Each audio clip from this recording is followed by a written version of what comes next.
Let us make history together with a round of applause. Make some noise. Welcome to your moment. Breakthrough. Welcome to the grand finale of the African Future Summit 2025. And if you are not tired of celebrating yourself, I want you to celebrate yourselves one more time with a round of applause. Thank you very much, everyone. I like the energy in the room. Let us keep it up. We're moving straight into the presentation, and we're starting with the very first speaker. So please, can you come on stage? You have exactly 5 minutes. We're very conscious of time, so let's clap for her. It's not easy to come up. Please celebrate her. Join your hands together for her. These young people have been brainstorming what are the solutions to our unique challenges in Africa. Indeed, we need local solutions to our local problem. Please celebrate this amazing lady. Please keep on celebrating as she makes her way to the stage.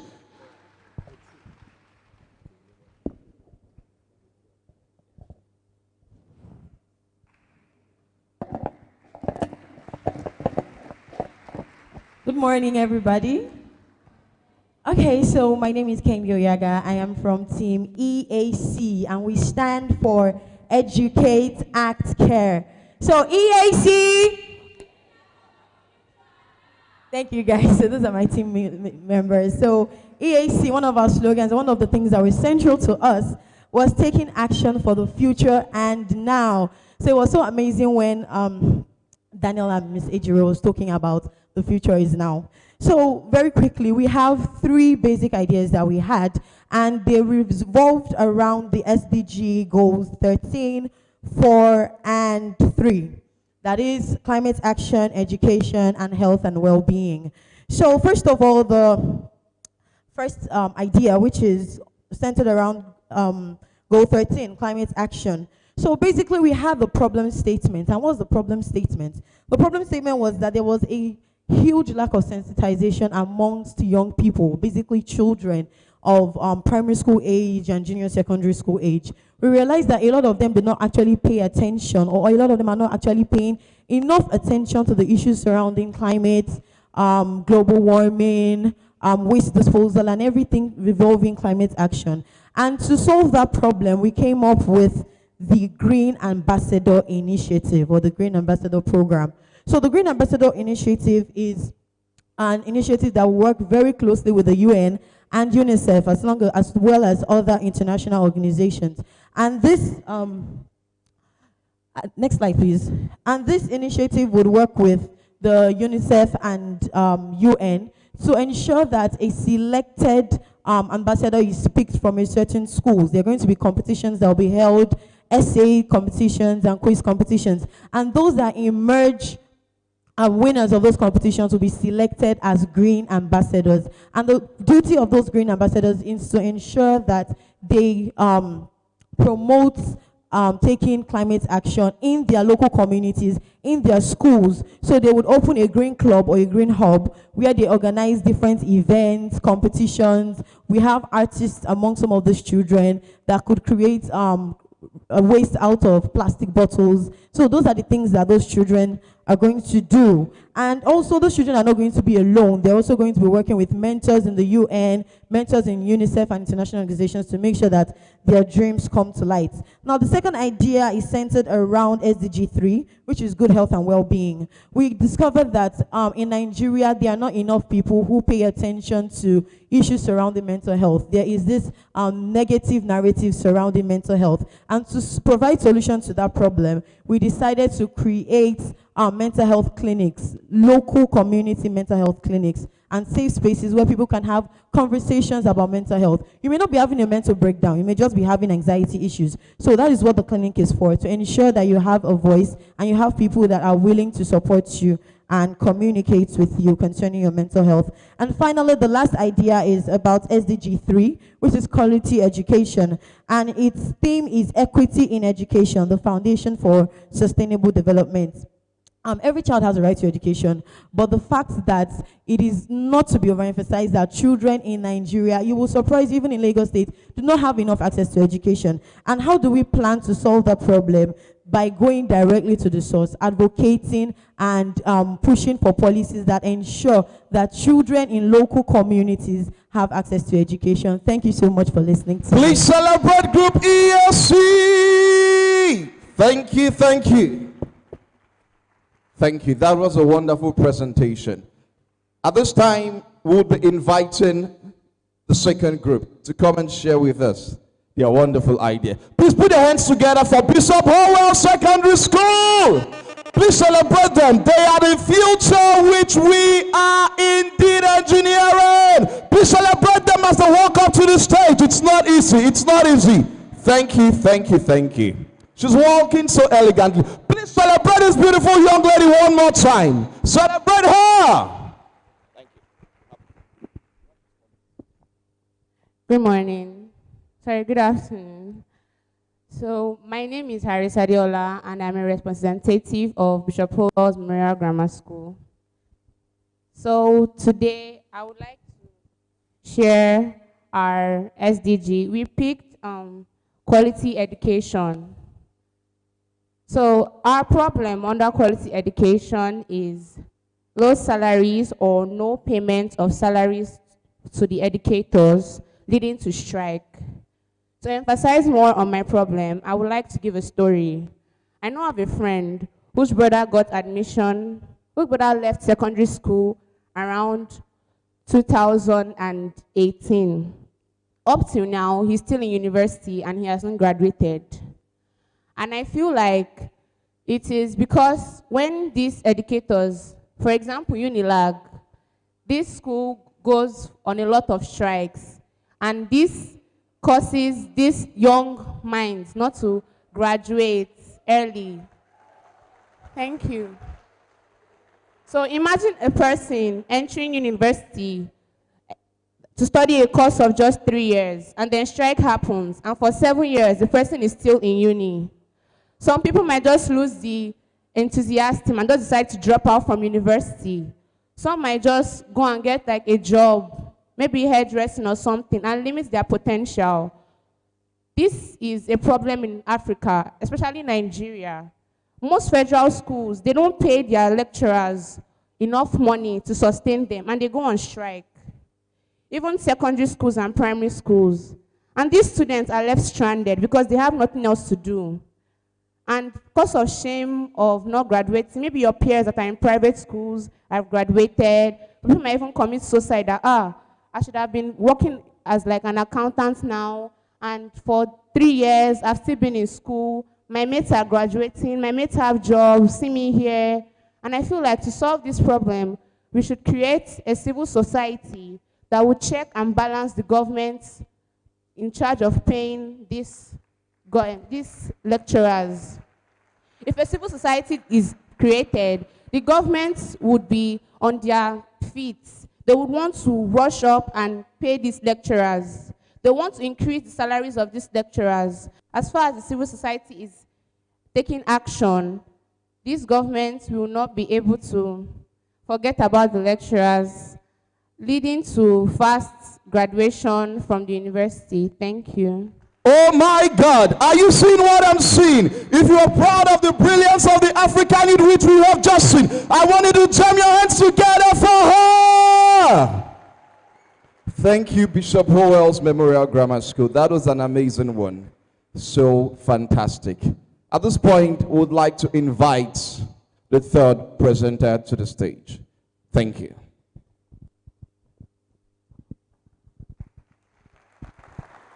Are you not clapping? If you want to clap, clap.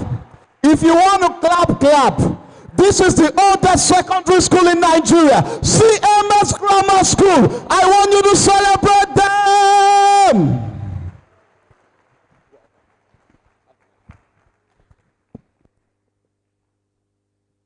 I'm Master Oston Kenechku from CMS Grammar School. Up school. Up school. Please put your hands together for them one more time. As we all As we all know, there are many problems facing Nigeria today. They include bad governance, unemployment, corruption, terrorism. But we have decided to speak on bad government. Bad government. We notice that the government extravagantly use our resources for their own personal use. That is why we see that every day. If you ask somebody that do they want to travel out, they will say yes. You say everybody, they will say, I want to go to America, I want to go to UK, I want to go to Canada. If you have good government, all of us want to run. No. So it is a problem because it affects our rights. It affects the exchange rate of our currency. Every day, we are hearing that dollar is increasing. The exchange rate from naira to dollar, it keeps on increasing. It causes inflation. Every day, we are hearing that the price of fuel is rising. Every day, we are hearing that the price of fuel is rising. It causes insufficient electricity, insecurity, unemployment. It also causes terrorism. So, as a solution, I think that the best thing for us to do is to reduce government spending. For example, their monthly allowances and other allowances should be reduced. We should create good government laws. We should enforce the law and strict government for government officials that are found wanting. I believe that if these procedures are followed, our government will improve drastically. Thank you. Oh my God, they are the oldest school, but they have the latest ideas. I want you to put your hands together for CMS Grammar School. CMS, no, they carry last. These boys, them be bombers. Once again, put your hands together for CMS Grammar School. That was amazing. That was amazing. We have future leaders seated here with us today. We already have our fourth speaker coming up. So proud, so confident, so full of belief in ourselves. Please, I want you to celebrate her. Please keep on celebrating her. Please keep on celebrating her. Thank you. Good day, everyone. My name is Boluwatife Olawale Mary. I'm from the team Zero Hunger. Before I state the statement of the problem, all of us that are here are a living witness that hunger is a major problem to a Nigerian student, an average Nigerian student. Can we testify to that? Are we sure about that? Because I'm sure for this program to be filled, like for this place to be here, like for all of us to be here presently here, like it's because we are here for the impact, though, on the other side. But true. Let us say the truth. We are here for the item 7, right? So that is it. So everyone is concerned. We are being affected with this problem. So our team came up with this problem from the SDG Go 3 and Go 5. That is quality education and poverty alleviation with hunger. So the statement of the problem says the problem is hunger that is affecting the Nigerian and average Nigerian students in various educational levels, from the primary school to the secondary school and to the tertiary level. So we come up with a solution to hunger. Myself and my teammates, which says Edu Meal Project, nourishing minds, empowering the future leaders. That is our solution.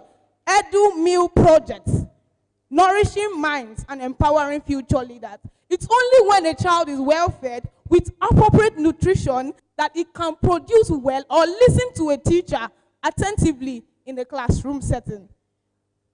Painting a scenario, imagine an average public school in Nigeria at 8:15, immediately after the assembly. The mathematics teacher is in the class trying to solve one or two mathematical problems.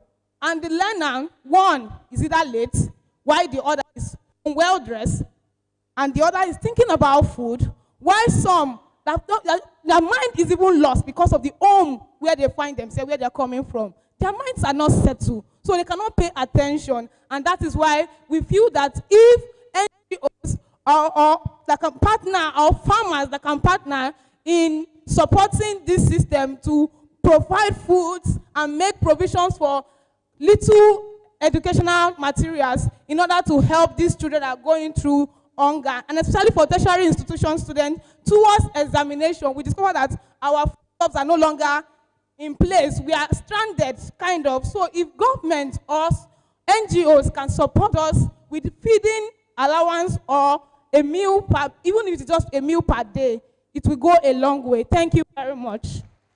Hunger no go finish us, hunger no go finish us. Hey, we go kill them, we go kill them, we go kill hunger. I want you to put your hands together for group 4.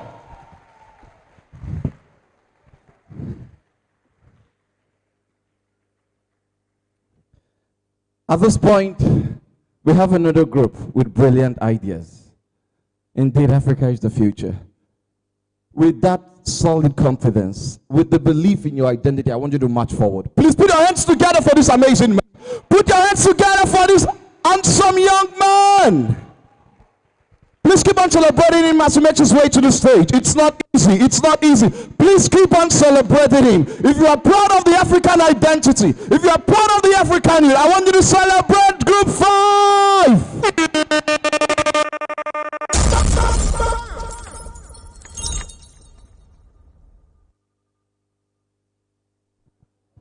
Okay, good afternoon, ladies and gentlemen. I said good afternoon, ladies and gentlemen.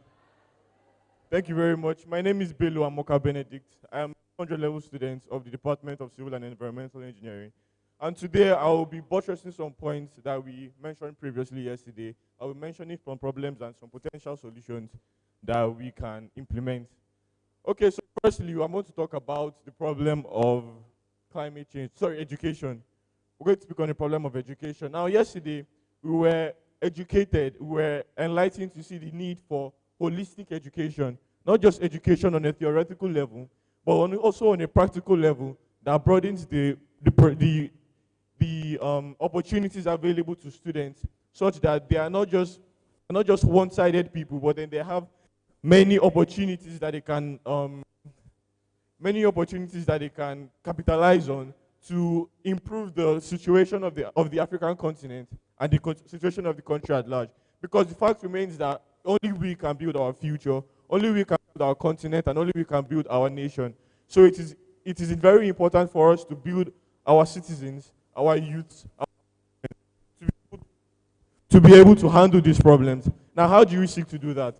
Firstly, we are suggesting a compulsory 2-year course between the time of graduation of secondary school and resumption of university education. We're suggesting a 2-year gap between them, where the fresh secondary school graduates can go and hone their vocational skills, so they can learn on various topics ranging from tailoring to mechanics to every other thing that they might be interested in. So that way, when they're done with that particular course, then they are built more holistically. Then they have more how do I say this? They have a wider scope of opportunities that they can capitalize on. So they are not necessarily waiting on a degree. And even while they're in school, they are able to fend for themselves. This problem of hunger is even solved in this, because now they're able to fend for themselves. They're able to earn an honest living, and they're able to provide for those around them. Now, secondly, we're going to talk about climate change. Now, the problem of climate change is a universal one. It affects every nation on this planet. But there's a peculiarity to the one that we face as Africans and as Nigerians. Now, we can see this from a problem point of view. Okay, we can see it as a problem, but we can also see the solutions in there and the opportunities that lie in that sector. There are various ways that we can implement this now, not just see it as something that hurts us, but something that is able to fend for us and cater for us, that is both economically rewarding, that it boosts our health, and then it helps us to create youths that are able-bodied and they have something to do with their hands. Now, I might have more to say, but I think I'm going to conclude here. So in conclusion, what I'm going to say is that the future of Africa is in our hands as youths, as people, as children, as parents. We need to step up and handle these problems by ourselves and not wait on other people to do it for us. Thank you very much. Africa is exporting to the world. We are ruling the world. Please celebrate Group 5. And with that same energy, I want you to welcome the sixth group for their presentation. Please celebrate them, celebrate them. Please keep on clapping as they make their way to the stage. Keep on clapping.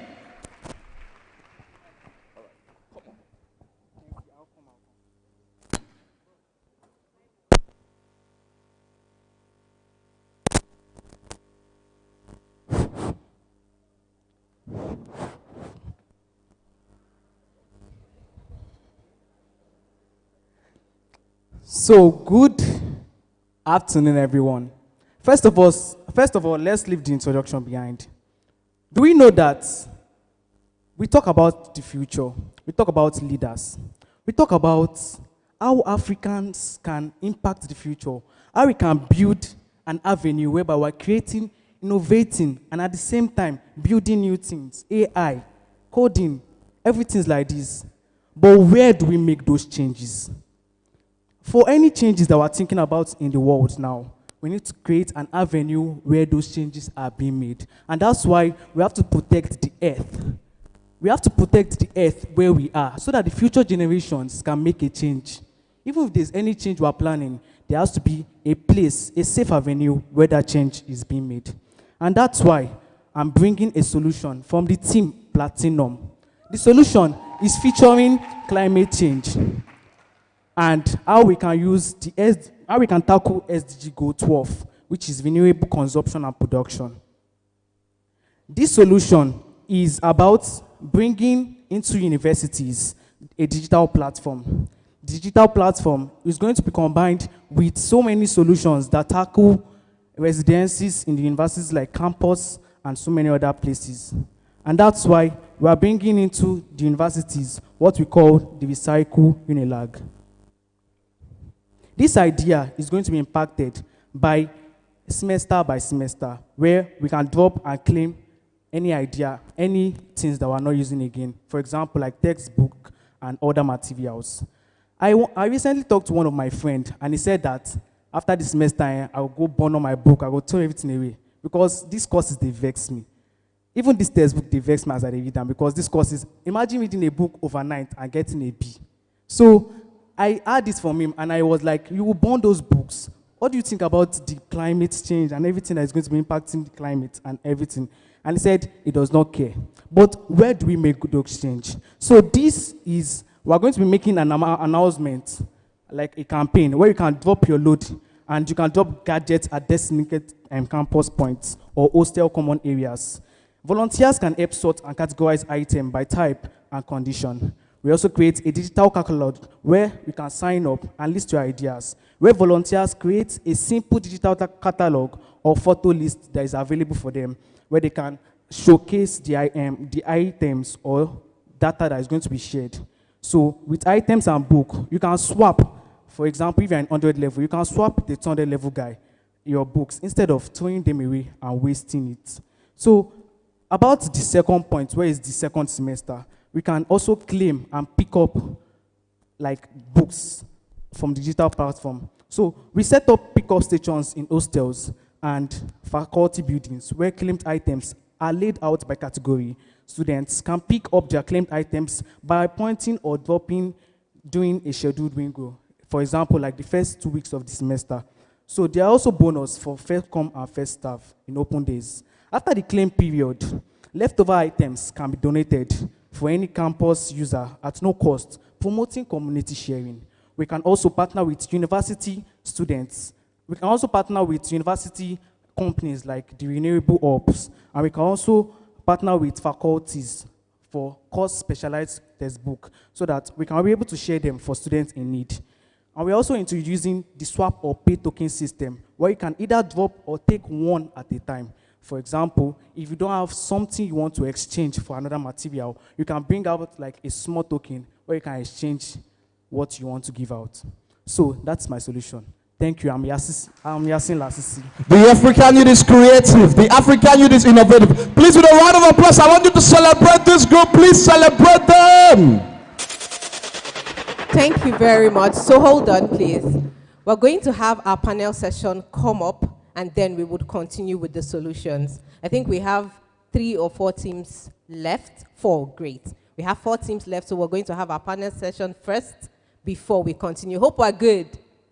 All right. Don't worry, you will come up and you will share your solution. So, one thing to do, can you look at your smartphone? If you have a smartphone, please look at your smartphone. Look at your smartphone right now, please. Look at your smartphone right now. Look at your smartphone. What do you see? That is tech. Look at this projector. This projector over here, this is tech. Guess what? We are enabling it. We are creating it. We are engineering it. And there are some people in this room today who were contributing diligently to that process. Technology is everywhere. They are not just connecting Africa to the world, but they are connecting the world to Africa. We are not just consuming technology. We are co-building it with the rest of the world. You want to know who these people are? Sit back as you're listening to their profiles. Thank you. So I would like to humbly invite our first panelist, Fumi Fasasi. Can we clap for her as she comes up stage? I'm going to read a little bit about what she's doing, what she's done, and how it can be interesting, and why her voice is particularly important for this conversation. Please clap for her. She's not here yet. Thank you very much. Let's clap, let's clap. All right. Fumi Fasasi is a seasoned sales and operations professional with over a decade of experience. She began her career as a Windows developer at Microsoft, and she currently serves as an account executive at Cisco, where she manages strategic relationship with service providers across the continent of Africa. She holds a bachelor's degree with honors in computer science and business management from the University of Manchester. And she has a Master's of Science in Innovation and Entrepreneurship from the University of Warwick. Thank you. Fumi's core expertise spans across B2B sales, Microsoft Excel, data analytics. She's leveraging technology to drive business growth, and she's a strong advocate for female representation in tech. Her commitment to empowering girls with ICT solutions continues to shape her contributions within and beyond the workspace. So thank you very much. Let's jam our hands together. Please once again celebrate Fumi Fasasi. There is another person in this room. Her name is Kafayet. She's an experienced professional. Oh, please put your hands together for her. Put your hands together for her. She's an experienced professional with over a decade of experience in the tech industry, with a strong focus on routing and switching solutions. With a strong foundation in both academics and practical expertise, Kafayet holds a bachelor's degree in mathematics and computer science, and a computer science and master's degree, or rather, and a master's degree in systems engineering, which has equipped her with exceptional analytical and technical skills. Not only that, Kafayet currently works as a network consulting engineer at Cisco, where she plays a vital role in designing, implementing, and optimizing advanced network infrastructures for businesses. Oh, please celebrate her, celebrate her. Her work reflects a deep commitment to solving complex networking challenges and delivering innovative solutions that drive success for clients. Outside of her professional life, Kafayet holds, or rather has a passion for traveling and exploring different cultures. Indeed, the true African spirit. She enjoys immersing herself in new traditions, meeting diverse people, and getting fresh perspectives from around the world. Her love for learning and curiosity extends beyond technology. Kafayet is a well-rounded individual with an amazing global outlook. Please, once again, celebrate Kafayet from Cisco. We have another amazing speaker. Let's jam our hands together for Abigail Jeffai. Let's clap our hands together for her as she comes up. I mean, we have beautiful women, so there's a lot of representation. Let's jam our hands together, please, till she gets up here. Thank you, thank you. If you're clapping, please do so.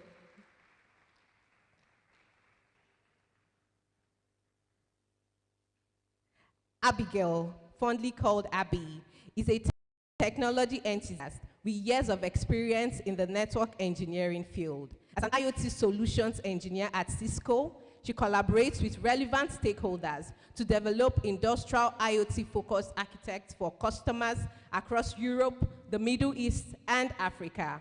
Prior to joining the sales team, she functioned as a consulting engineer at Cisco, where she demonstrated her capacity in designing and implementing software-defined solutions to optimize customer network infrastructures across Africa and the Middle East. Abby is a technology enthusiast, and she has published works around artificial intelligence, machine learning, software-defined networking. She continues to share her knowledge across different platforms. For example, she currently leads the Nigerian chapter of the Cisco Women in Science and Engineering Group, where she motivates and inspires young women and girls to have careers in STEM.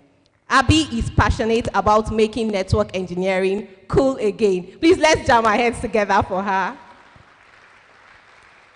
Her work is currently focused on different areas, and she's recently been recognized by her organization as a trailblazer for diversity and inclusion. She represented Cisco at the Paris 2024 Olympics, where she was a torch rally and a torch bearer. That's big. In her free time, she enjoys spending time with family, friends, and she enjoys traveling. Please, let's jam our hands together for her once more. Guess what? These beautiful women you are seeing here, they are the women of Cisco. And this panel session is sponsored by them. Please put your hands together for the women in Cisco. Thank you very much. Sit back as you listen to the insights that will transform the future of tech in Africa. Thank you. All right. To lead this session is a beautiful moderator. Let's jam our hands together for Fuomiola Awe Joseph, as she comes up on stage to lead this session. Let's clap for her. She has very unique insights, and she would be guiding the conversation today. Are you not celebrating the African youth? Are you not celebrating the pride of Africa? Thank you.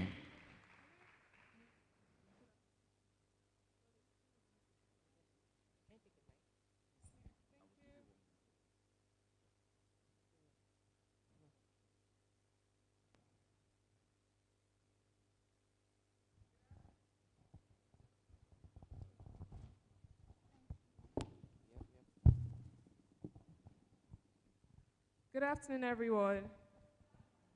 How are you guys doing?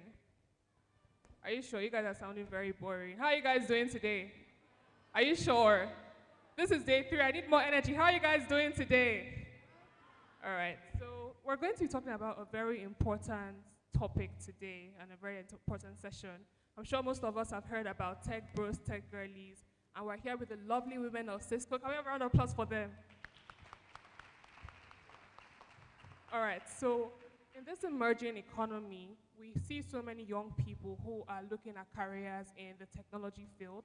And I'm here and I'm honored to be speaking with the women of Cisco today to talk about navigating tech careers in growing economies. So I know we've already done a very elaborate introduction for our women in Cisco, but I'll just let them to briefly introduce themselves again and talk about what they do in Cisco. Thank you very much. So my name is Abby. And there are 2 things I love, technology and people, and it cuts across every single thing that I do. So what I do at Cisco, I am a solutions engineer for industrial IoT. So how everything is interconnected, how you can walk into a room and the sensor, the lights will come on, how you can go close to a door and it opens up. I help in designing advanced solutions for industrial customers like manufacturing, oil and gas, and so on. So that's me in a nutshell. All right. Okay. Good afternoon, everyone. My name is Kapaya Tolawi. I'm a consulting engineer with Cisco. And basically, my day-to-day job requires me to be able to implement technical solutions for our customers. So our customers vary from financial institutions to tertiary organizations to service providers. And that's my day job. So outside of my day job, I love volunteering. I love these sort of initiatives.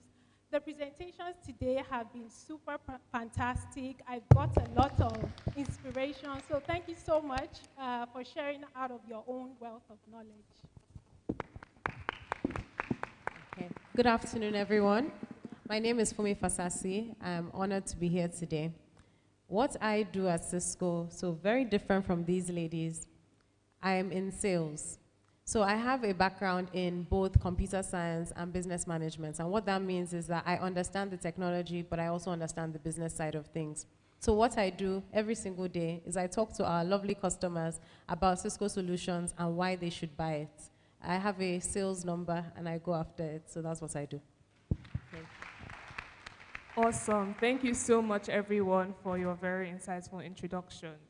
So we looked at the questions together, me and the Cisco team. We had a bit of a chit-chat before our session. And because there's such a young, vibrant audience here today, we decided to switch the questions up just a bit. So it's just going to be slightly different from what the team gave us today. So my first question, I know that so many people here, maybe they are studying computer science, or they're studying something related to technology, be it cybersecurity, etc.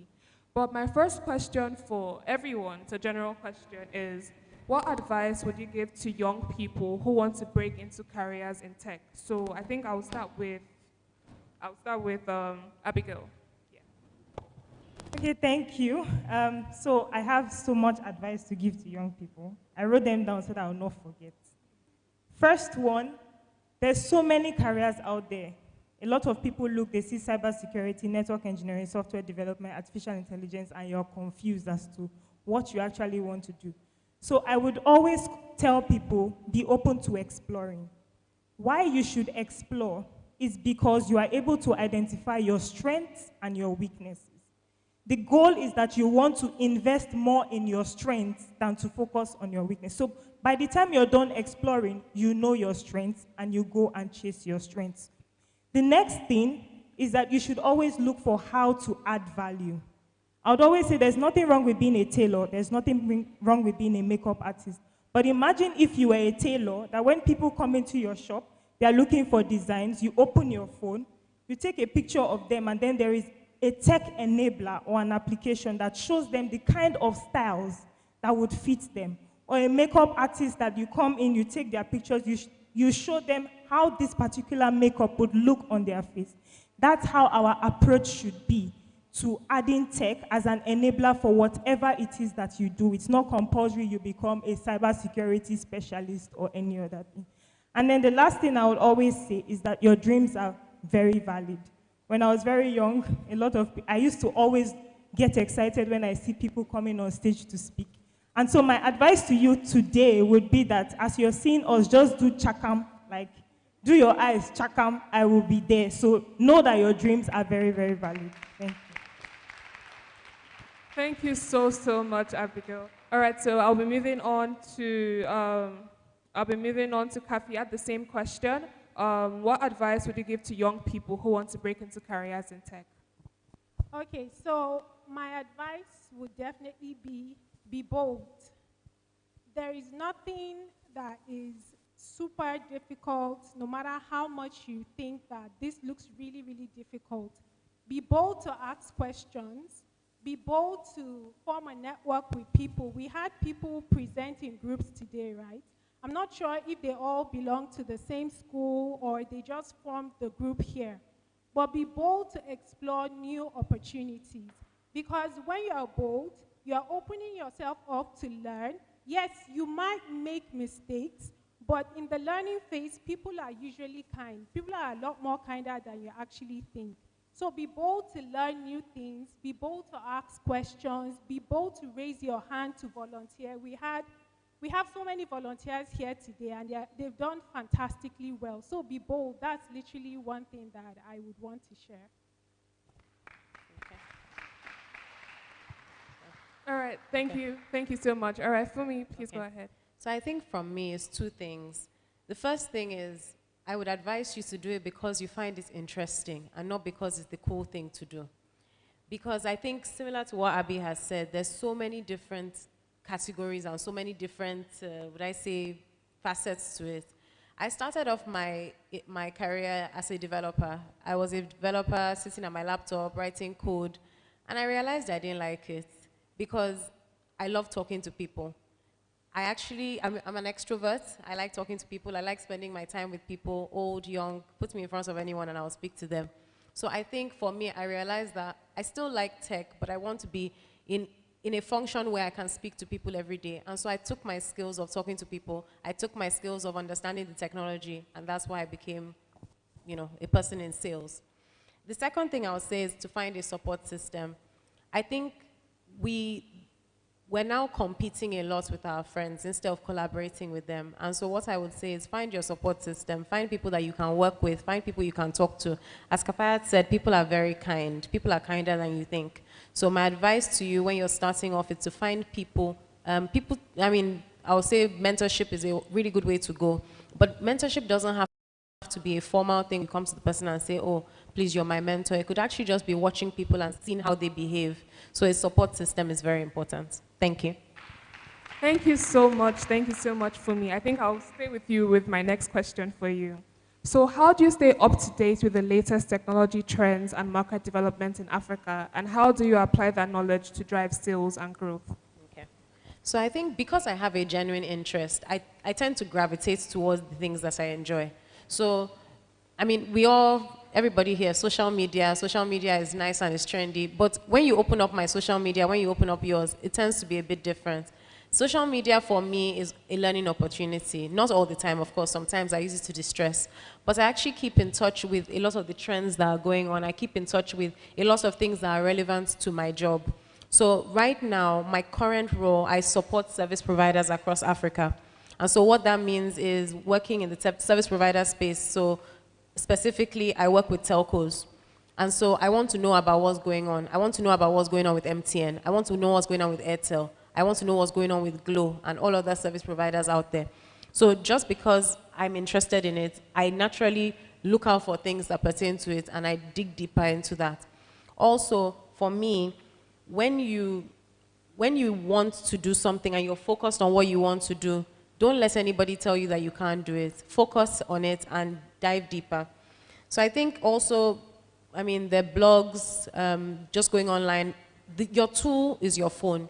A lot of people use phones for so many different things, but I'll tell you that do not underestimate how much information is out there. Do not underestimate how much information, again, back to your support system. Because your friends, when you have friends that are like-minded, your friends, your like-minded friends can tell you, oh, this is what's going on, and you can actually have it as a nice debate. So that's what I'll say.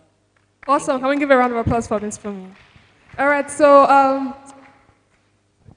I think one thing I really took from that is your tool is your phone. We all have phones here. I want to believe that all of us have phones here. I think sometimes, I know that so many of us are on social media and we all have the different things we look at on social media, but instead of just using social media for the entertainment bit, use it as a tool to educate yourself and to learn more. So thank you so much. Can we have a round of applause again for Fumi? All right, my next question is for Kafiyat. How do you design and implement network solutions that meet the unique needs of African businesses and organizations? And what challenges do you commonly encounter? Okay. So that sounds like a very, very complicated question. So let me sort of break it down. So imagine you go to the doctor, right? The doctor needs to understand what your problem is to be able to diagnose and also prescribe the correct medication. So as a consulting engineer, our responsibility is to sit with the customer and, first of all, understand what their problem is. The unique thing about a lot of customers, and I'll use educational institutions since we are in one right now, is every educational institution has a different problem. So we need to make sure that the solution that we are designing is specific to that educational institution. We don't do duplicates. So probably the baseline would be the same, but the end solution at the end of the day is unique to the customer. So to answer the question, just like you go to see your doctor, the first thing we do as an engineer is to actually understand what exactly is your problem. What problem are we trying to fix, right?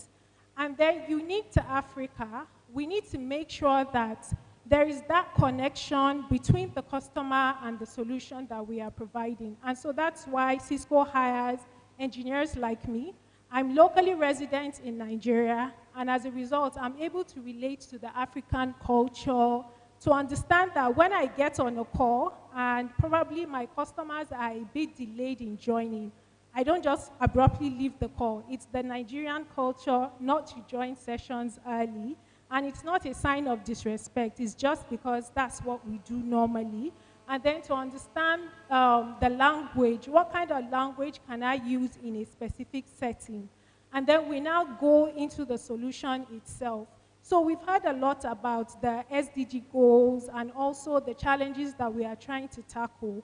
One of the challenges that I'll focus on is sustainability. And Abby will talk a lot about IoT. So we try to ensure that the solution we deploy, specifically for the African continent, is able to address the peculiar situation in Africa. So we have power outages a lot. Obviously, we would deploy solutions that are not consuming as much power as probably some other regions, and then we would also want to maximize the power deployment.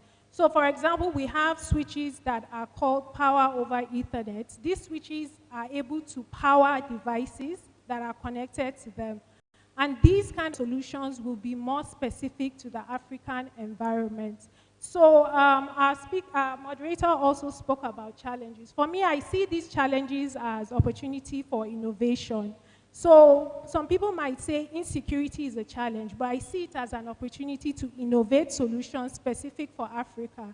So if I have to design an educational solution for a location in Africa that probably has a bit of insecurity, I'll be looking a lot more towards telepresence. Are there solutions that I can deploy where probably in remote locations, people don't necessarily need to go there physically? Are there probably, we have solutions like WebEx, we have solutions like our smart boards that the teacher can be seated anywhere.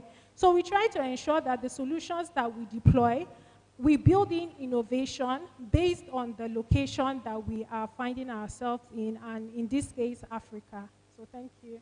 Thank you so much. Thank you so much, Kapiat. I think on that note, we're moving on to Abigail. Can you share some examples of how IoT solutions are being used to drive innovation and efficiency in industries such as manufacturing, energy, or transportation in Africa? Thank you. There is so many opportunities out there. And let me relate. How many of you, either you've seen or you've seen a video on TV where it's a manufacturing company and they create chocolates? And then there's this machine that brings in the chocolates. There's another machine that will mold the chocolate. There's another machine that will put in icing. Or how many of you have seen that? Just a show of hands. Okay. How many of you also know that there are actually trains that move and there is nobody in that train operating it? There are also cars that move that there is nobody operating those cars. Okay. So that's simple. That's how IoT is actually driving innovation in different use cases. You'll be surprised when you think tech is all about, in the office. Tech is being enabled in an oil and gas environment, right? Maybe they are burning fuel, or they are trying to get a gas, and then the gas has to pass through a valve. There are sensors on that valve that will tell you, okay, this is the flow of the temperature, this is the flow, this is the pressure, this is the temperature. With all those things, you can able to get data that you can utilize to optimize the network as you keep going on. So basically, that's how IoT is being used to innovate. Another example is in a mining environment where they mine gold, where they mine different kinds of metals. You see all those autonomous vehicles, that's a big word. You see all these tractors, you see loaders, you see bulldozers, and there doesn't need to be anybody in those machines operating them. I've just given several use cases, so just to open and unlock your minds to see that tech is not just what we see or what we are used to. There is so many opportunities out there, and all you have to do is actually be able to embrace these opportunities. Thank you so much. Thank you so much, Abigail. And we're moving back to Fumi. Can you share some success stories of how Cisco solutions have helped businesses in Africa overcome specific challenges? So I'll start by saying our industry, so when people say tech is very, very broad. Technology is very broad. The industry that we are in at Cisco is specifically called the OEM industry. So that stands for Original Equipment Manufacturer. So in terms of that, other original equipment, so think of it as the physical device, the original equipment. So we have the likes of Microsoft, we have the likes of Dell, IBM, many, many others that you can possibly think of. Every phone you have, Apple, Samsung, they're all OEMs, any of those physical things. So Cisco, we sell lots of things. We have, I mean, it spans across your data centers. So your data centers are basically your physical cloud. So a lot of people know what cloud is, right? Do we know what cloud is? Yes. I'm sure you've heard of it, even if you don't know what it is, but it's where your data is stored. And so we have data centers, because if you think about cloud, yes, it's, I hope you know it's not just sitting somewhere in the sky. So we actually have physical servers, what we call data centers. So Cisco does that. We also have security. So in terms of security, we have, well, physical security in terms of cameras, but also soft security. So we have things for before, during, and after an attack. And that's because everybody thinks that, oh, me, nobody's ever going to hack me. I'm not going to be the one that is hacked. But you are actually being hacked. You just don't know it. Why you don't know it is because there is software on your phone that's preventing it from happening. So we have a lot of before, during, and after an attack. We also have, from a networking point of view, which Kavaya spoke about, switches, routers. So in your homes, when you have, or in your schools, in your offices, you know, depending on where you are, you have modems. I'm sure you've heard of modems. So those routers, modems as well. And we also have telepresence. So telepresence are like video conferencing units which allow people to video call on those big screens. So in summary, where I'm going is that success stories, we have way too many to name, because every single product I've just mentioned has a corresponding use case in every single industry. So we have from hospitals, we have to the service providers, we have every single industry, education, because in some classrooms, we can have video conferencing units. There's so many things that we can do, because technology really is an enabler. Technology, in these days, I don't think you can do anything without technology. It helps enable everything that we do. So there's no success story without technology. Thank you. Thank you so much. I'm moving on to Kafiat again. What emerging technologies or trends do you see having the biggest impact on network architecture and design in Africa? And how can you, as well as other young people, prepare for these changes? Okay. So I'll throw it out to the audience. How many of us have 5G phones here? Okay. Have you ever, there was a time that there was no 5G, right? There was a time that there was 2G, 3G, etc. So have you ever thought about what brought about the transition to 5G? So 5G, and there is also a lot of research already going on around 6G as well, just to talk about how technology is advancing. And that goes back to Fumi's point around building a network. So there are people that are already researching around 6G. So one of the leading trends right now is 5G. And working in a service provider environment, you actually need to understand how 5G technology works. So it's not like you need to have an in-depth knowledge, but just to know what is the difference between 5G, 4G, 3G, etc. I don't want to name one of the trends that is obvious, but let me just do it. How many of us know about AI, ChatGPT, etc.? Raise of hands. All right. So ChatGPT has become a leading tool that a lot of people are leveraging to be able to carry out a lot of activities, day-to-day activities. Menial activities as simple as building a meal plan. You can actually use ChatGPT and other AI tools to do that. So another trend that you should also be familiar with, and I am also trying to equip myself with, is AI. And then obviously something that Abby is completely passionate about, Internet of Things. So an example I will give you is, imagine if the power grid in Nigeria has sensors, right? And it's connected to your home. It's connected in such a way that if you buy milk today, these sensors and through the underlying network, they're able to know that based on how the power grid is working, in 2 days we're going to have 5 hours power outage. And your fridge already knows that probably you are low on milk. So it sends you an alert that says, based on my calculation, the power is going to go down at so time, so you shouldn't restock your fridge, right? Internet of Things, having everything connected is super big. We have plugs that you connect your electrical devices to at home right now. And these plugs, you can like set up a schedule to say, okay, turn on at 2 o'clock, turn on at maybe like 5 o'clock. If you have like solar powered inverter batteries in your home, etc.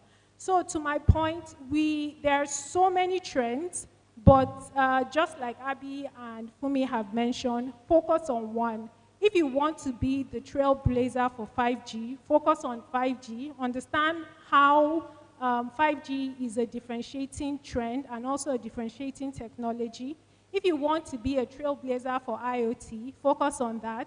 If you want to be a trailblazer for probably fiber connectivity, everybody is doing fiber to home. We need to understand what do we require to be able to run those fiber cables, the vandalization that is happening, how is that affecting the fiber connectivity around the globe. So those are a couple of things. There are a lot more, and I really, really encourage everybody to do a bit of research to know a lot more about these leading trends.